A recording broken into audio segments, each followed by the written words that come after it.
Momento de reflexão, sempre um tema consolador à luz da doutrina espírita.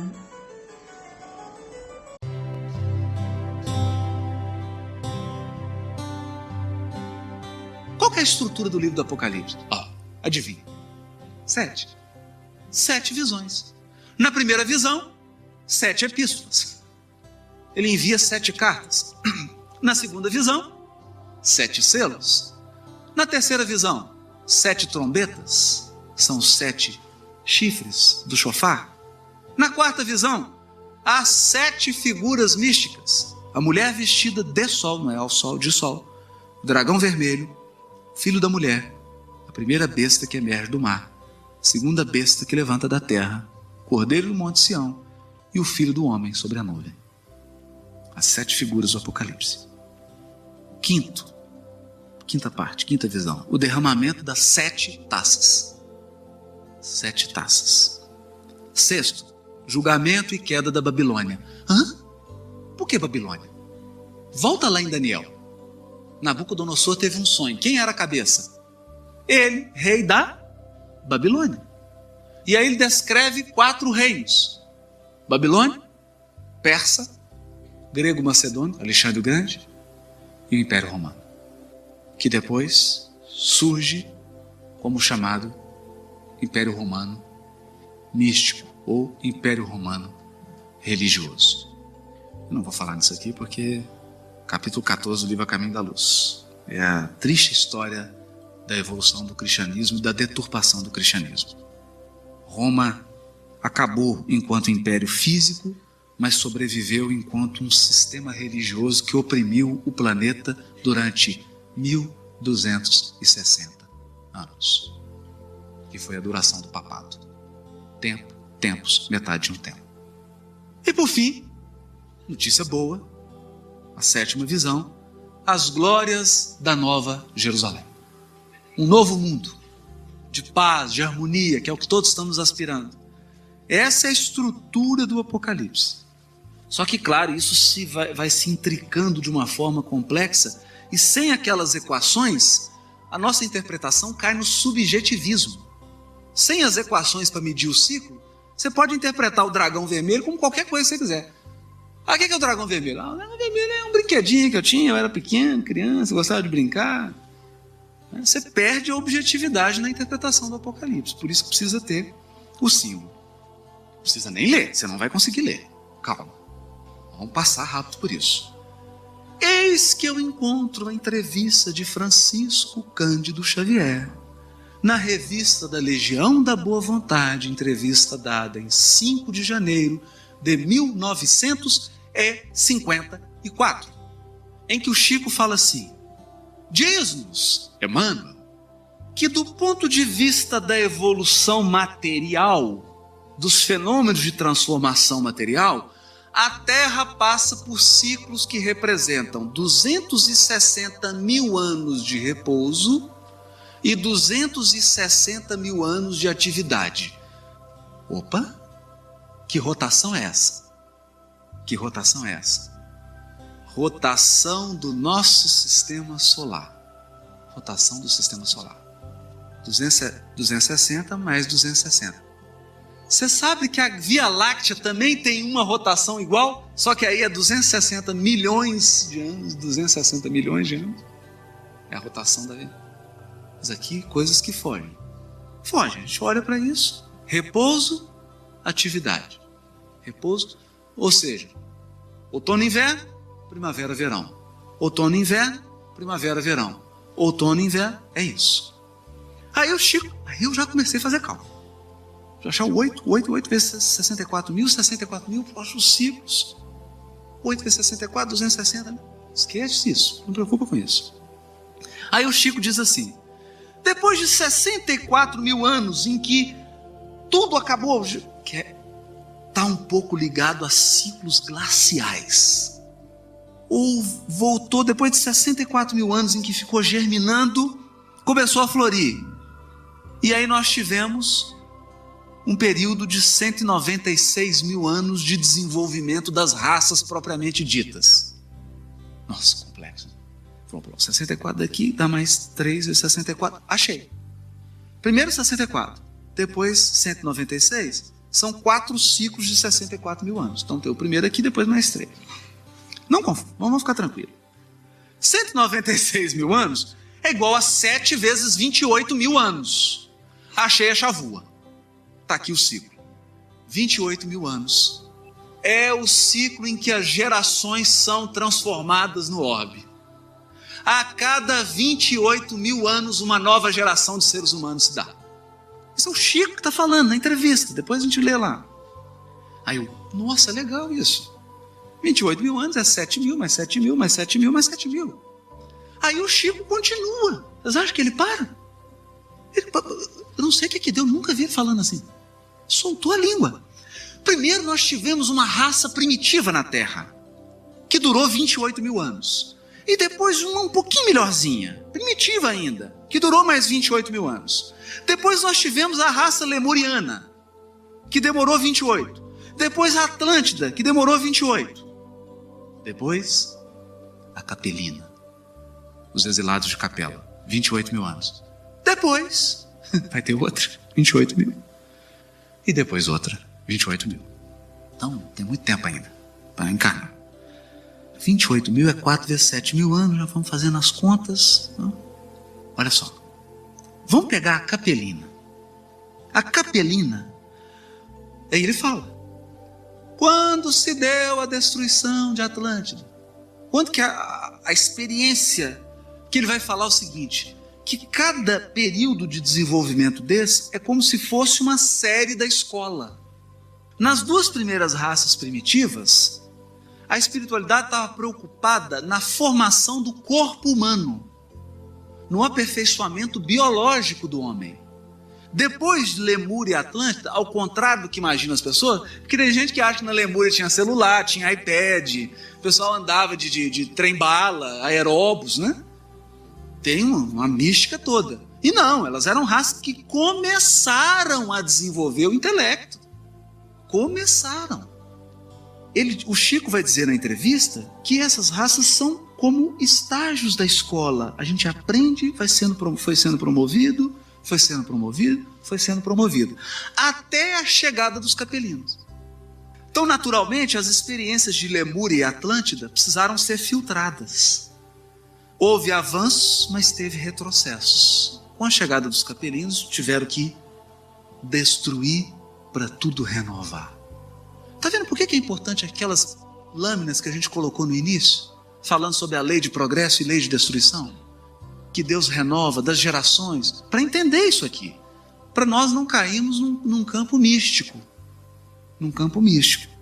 E aí o Chico vai dizer, o Emmanuel responde, o ciclo capelino, 11 mil anos antes de Cristo, até 4 mil anos antes de Cristo.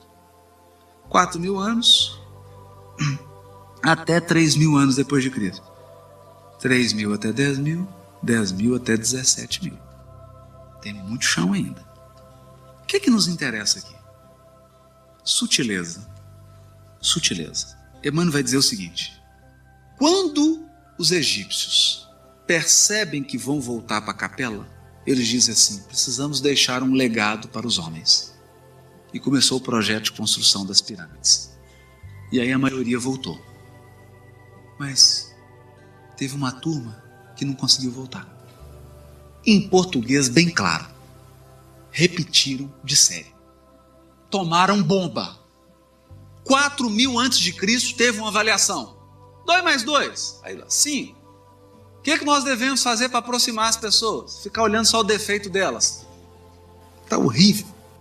Quem tomou bomba, eu vou dar um nome. Adão, Eva, é a turma que tomou bomba e não conseguiu voltar para a capela. E é onde começa a história da Bíblia. A queda. E os livros que compõem o que nós chamamos de Bíblia, começam com Adão e terminam com Apocalipse. É só do 4 mil anos antes de Cristo até 3 mil anos depois. Acabou. Mas, Maroto, e depois nós vamos ler o quê? Me faz pergunta difícil. Uma semana. É só isso que a gente queria entender. Aqui tem um quadro complexo, eu não vou narrar, porque aqui a gente pegou aqueles 260 mil anos, dividimos mais ou menos a época que chegam os capelinos, próximo ali do homem Cromagno, eles aperfeiçoam o tipo físico, e vai todo o processo. Não vamos gastar tempo com isso aqui, porque depois no site eles vão poder interagir. Agora, essa é a semana importante. Essa é a semana importante. Porque se é 7 mil anos, eu tenho que dividir no meio, tem que dar 3,5 e 3,5, correto? Tem que dar tempo, tempos, metade de um tempo, metade de um tempo, tempos, tempo, correto? Vamos ver? 4 mil anos antes de Cristo, queda de Adão. É a turma de Capela que tomou bomba e teve que ficar na terra. Já tinham tomado bomba em Capela. Percebe? Já tinham tomado bomba lá. Mas lá a bomba é maior, né? Porque quando você toma bomba para ir para um outro mundo, bomba é assim, é quando você tem, eu acho que 4 repetições consecutivas, né? Deve ser assim. Aí você muda de escola. Porque tem hora que você começa a tomar tanta bomba na mesma série que fala, tem que trocar de escola, não é assim que a gente faz? Tem que trocar esse menino de escola, né? Aí Jesus fala, tem que trocar de escola. Tirar lá do mundo e mandar para a terra. Como agora alguns vão ter que mudar de escola. A escola terra não dá mais. Mas essa aqui não foi uma bomba de trocar de escola, não. Essa turma aqui tomou bomba de série. 4 mil anos antes de Cristo, queda de Adão. 1000 anos depois, tempo. Porque aqui vai ser assim, ó, 1000, tempo. 2000, tempos. 500, metade de um tempo. 500, metade de um tempo. 2000, tempos. 1000, tempo. Então é x, 2x, meio x, 2x, x. Tá claro a semana? Tá claro. Na primeira metade da semana é ladeira abaixo. Na segunda metade da semana é morro acima. Por isso que veio Jesus. Veio para erguer, veio para recuperar, veio para salvar. Tá dando para entender a linguagem simbólica agora? Essa é a linguagem simbólica. Agora vamos ver os pontos aqui. Isso tudo lá na Bíblia hebraica, lá no Gênesis. 4 mil anos antes de Cristo. Como é que a gente sabe que Adão viveu 4 mil anos? Sabe como é que o povo hebreu faz? Conta a idade dos patriarcas. Adão viveu não sei quantos anos e teve Caim. Caim viveu não sei quantos anos e teve fulano. Você soma essas idades, você tem a data. Aí vem alguém e fala assim, bobagem, a pessoa viver 1000 não sei quantos anos. O máximo que a gente vive lá na minha família é 70. Ô, gente, mas quem diz que isso está falando de um homem? Quem diz que Matusalém é um ser humano? Matusalém é um ciclo de experiência. É uma fase de um ciclo. Então, 4 mil anos, você conta mais 1000, dá 3000 antes de Cristo. O que aconteceu em 3000 antes de Cristo? Enoque, que é o 7º depois de Adão. Coincidência, né? O que aconteceu com ele? Foi arrebatado.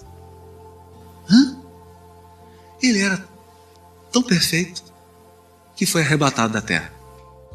Pulou de série. Tchau, Enoque. Pode ir, filho. De 3000 até 1000, construção do primeiro templo. Salomão construiu. Aí você conta 500 anos, o templo foi destruído. Construíram o segundo templo.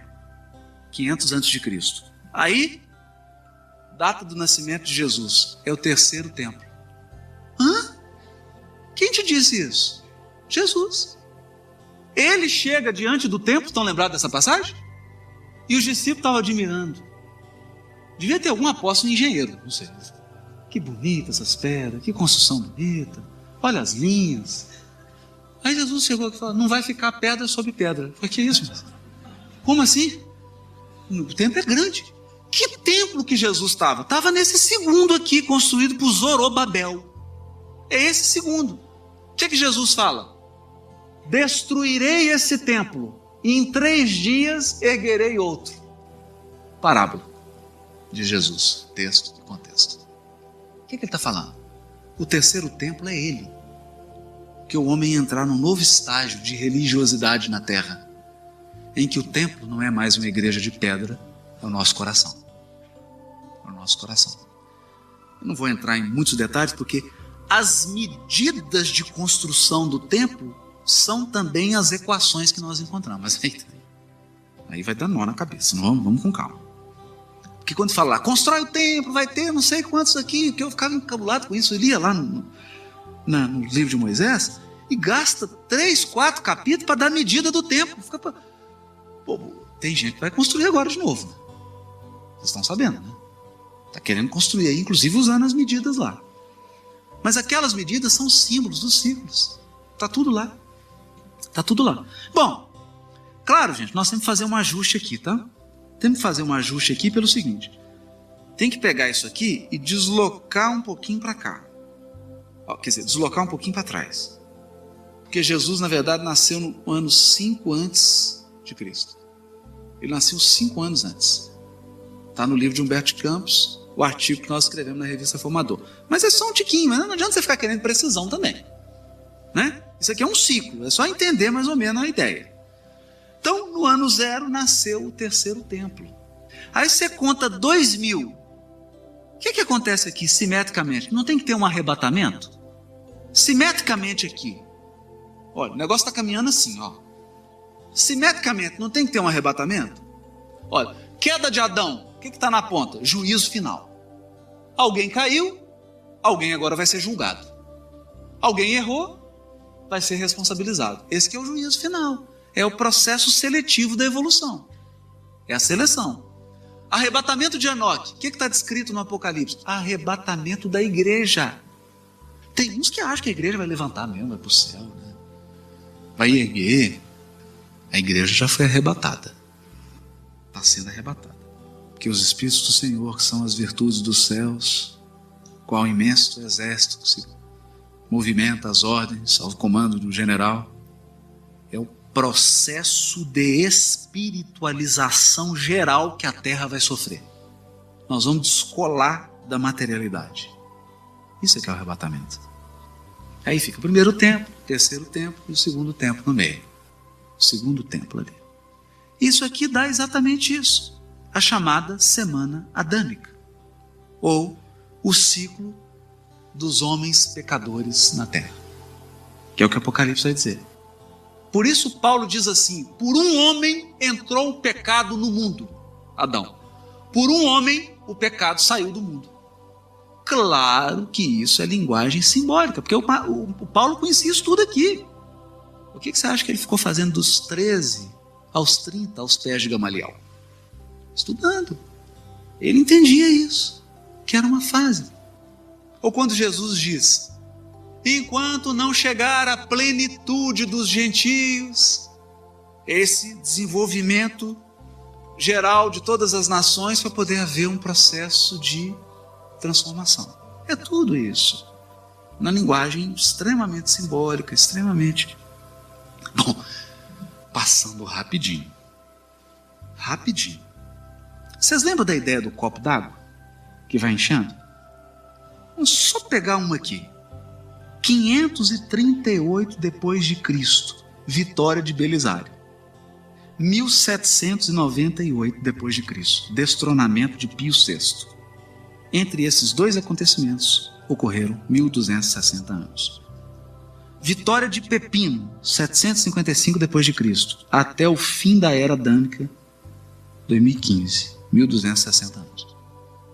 E tem várias 1260. Você pode arredar para cá.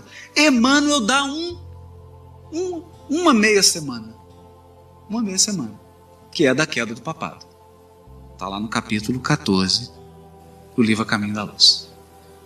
E é bonito que o Emmanuel é assim, muito didático, ele fala: olha, você compara que um mês tem 30 dias, 42 vezes 30, 1260, considerando a simbologia da época, 1260 anos, que é a duração da equação. Capítulo 14, o livro A Caminho da Luz. Aqui nós estamos dando só alguns exemplos, tem uns outros cálculos mais complicados, mas só para a gente sentir que há um tempo determinado para cada coisa debaixo do sol. A nossa evolução é cronometrada. Cronometrada. Tudo acompanhado. Agora chega. Deixa. Agora muda. Agora vamos para cá. Agora vai para cá. Então está tudo dentro da mais absoluta ordem divina. É isso que nós estamos querendo trazer. Caminhando já para os momentos finais, uma coisa maravilhosa. Dá uma olhada para esse relógio. Esse é um relógio de sol. Precisa entender isso. Isso aqui não é uma semicircunferência de 180 graus. Tira isso da cabeça. Porque me mandaram e-mail dizendo assim, mas eu fiz lá 180, dividi, não deu certo. Claro, isso aqui tem 120. O relógio de sol, nós vamos ver aqui qual que é a estrutura dele. Esse é o relógio de sol. Lá em Israel tinha um desse, Acas, o rei, construiu um desse. Agora, olha o que o espírito, na Revista Espírita do ano de 1868, mês de maio. Sabe como é que esse espírito assinou? Espírito da fé. Achei que era só o de verdade, o da fé. Espírito da fé. Curiosa essa assinatura dele. Não quis se identificar. Ele diz assim, mas eu paro, porque o dia de amanhã ainda não aparece. Mal nos aproximamos da meia-noite. Ele disse isso em 1868. Aí eu fiquei curioso. Agora eu vou contar a hora. Agora nós vamos descobrir. Que hora é hoje? Vamos lá. Que hora é hoje? Isaías capítulo 38, versículos 5 a 8. O rei Acas está doente, ele se arrepende. Isaías fala assim, Acas, Deus mandou um recado para você. Ouvi a tua oração e vi as tuas lágrimas. Eis que acrescentarei aos teus dias 15 anos. Moratória. Moratória na Bíblia hebraica. Acrescentarei 15 anos. Anota isso, 15 anos. Eis que farei retroceder 10 graus a sombra lançada pelo sol declinante no relógio de Acas. A luz andou 10 graus.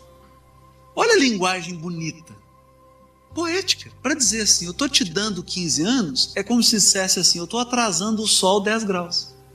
Uma hora. Eu estou voltando o sol. E tem gente que acha que Deus foi lá e voltou o sol. Para! Linguagem poética.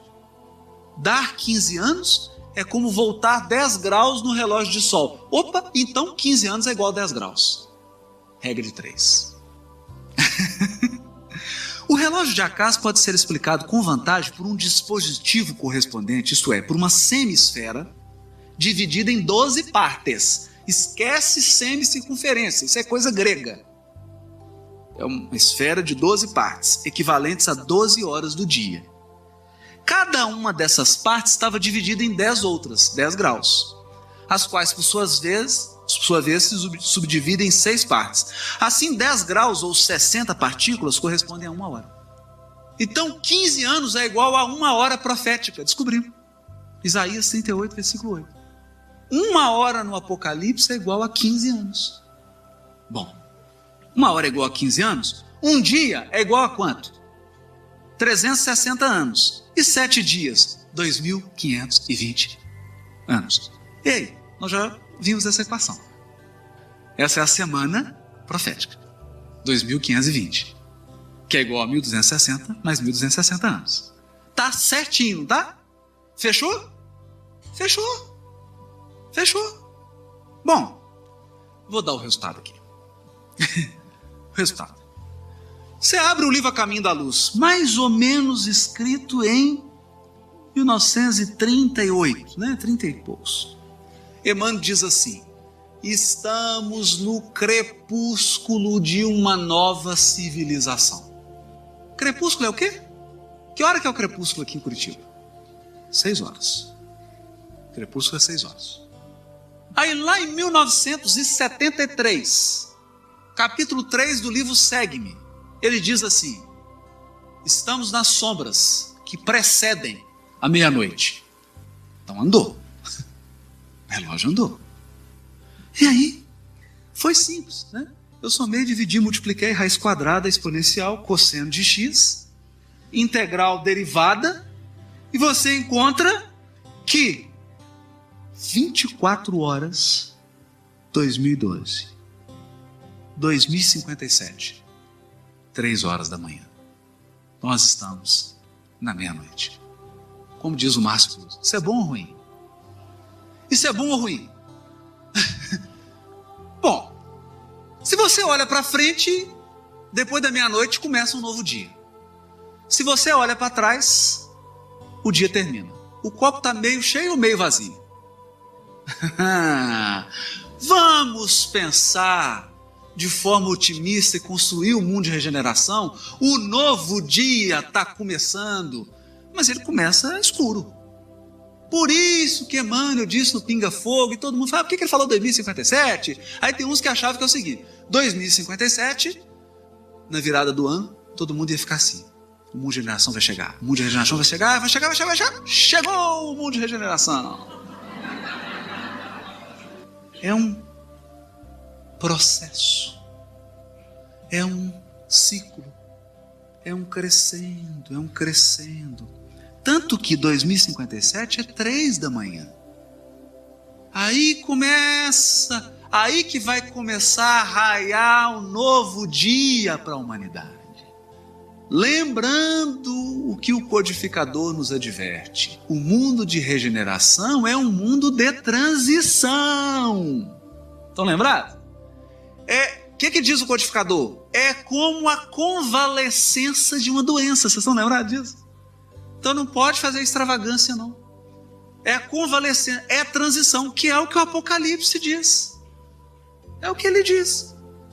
O juízo mesmo, a mudança mesmo, só 3.000 para frente. Então, quanto tempo para implantar o mundo de regeneração? Aproximadamente 1.000 anos. Fica tranquilo. Mas mais 10 encarnações para você ver o mundo de regeneração assim, colocando assim os últimos acabamentos, os azulejos, aquela, né? Ainda faltando uma coisa, dar uma pintadinha aqui, vai ter que inaugurar, né? Correndo para a casa estar decorada. Tem mais 10 ou 11 encarnações. Fica tranquilo. Calma. Sem extravagância. Porque mundo de regeneração é convalescença. É pessoa que saiu da cirurgia, não pode fazer movimentos bruscos. Agora, olha que bonito isso aqui. Se 1 hora profética são 15 anos, e aqui nós estamos falando da semana profética, 1 hora, 15 anos. 24 horas, 360 anos. 7 dias, que é a semana, 2.520 anos. Bonito isso. Então vamos colocar nas horas? 1847, 1862. Eram 14 horas da tarde. Por isso que aquele espírito da fé disse, nós mal nos aproximamos da meia-noite. Era 2 horas da tarde ainda. Aí foi mandando, olha. 2 horas, 15, 16, 17, 18, 1922. Por isso que o Emmanuel fala no Caminho da Luz, estamos no crepúsculo de uma civilização. Entre 22 e 1937, estava entre 6 e 7 horas da noite. 1952, 20 horas. 1967, 21 horas. 1982, 22 horas. Por isso que ele vai escrever no ano 1973 o segue-me. Estamos nas sombras que antecedem a meia-noite.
podendo viver o amor incondicional que Jesus nos ensinou. Paraná, muito obrigado.